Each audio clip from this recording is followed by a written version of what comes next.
Let's see this question. हमें बोला गया है कि हमें करेक्ट स्टेटमेंट यहाँ पर चूज करना है out of this four statements. तो हम एक एक करके सभी स्टेटमेंट्स को रीड आउट करते हैं। फर्स्ट स्टेटमेंट हमें दिया हुआ है, ऑल क्वांटिटीज में be represented dimensionally in terms of base quantities. बिल्कुल सही बात है। जो हमारी 7 बेस क्वांटिटी और दो जो हमने एक्स्ट्रा क्वांटिटीज हमने ली है उनकी टर्म्स में हम बाकी सभी क्वांटिटीज को रिप्रेजेंट कर सकते हैं। मतलब ऑप्शन नंबर ए यहाँ पर एकदम सही है। ऑप्शन बी को भी चेक करते हैं। A base quantity can not be represented dimensionally in terms of rest of base quantities. बिल्कुल सही बात है। जैसे अगर मैं मास को चाहूं कि मैं मास को लेंथ की टर्म में डिनोट करना चाहूं तो मैं ये कर सकता नहीं हूं। बेस क्वांटिटीज अपने ही टर्म्स में डिनोट हो सकती हैं और उनकी टर्म्स में बाकी सब डिराइव्ड क्वांटिटीज डिनोट हो सकती है। तो बेस क्वांटिटीज आपस में एक दूसरे के टर्म्स में डिनोट नहीं हो सकती है। मतलब स्टेटमेंट बी भी यहां पर सही है।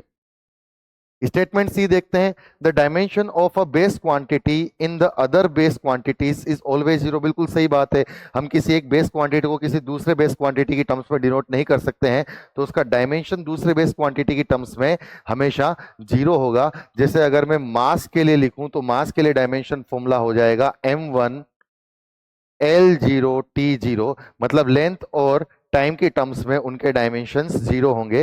मतलब ऑप्शन नंबर सी भी यहां पर सही होना चाहिए। जो कंसेप्ट हम यहां पर यूज कर रहे हैं that is a concept of physical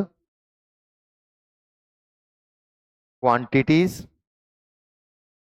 और फिजिकल क्वांटिटीज के अंदर हम दो टाइप की क्वांटिटीज पढ़ते हैं, एक तो बेस क्वांटिटीज और एक डेराइव्ड क्वांटिटीज। अच्छा, ऑप्शन नंबर डी भी पढ़ के देख लेते हैं। The dimension of a derived quantity is never zero in any base quantity.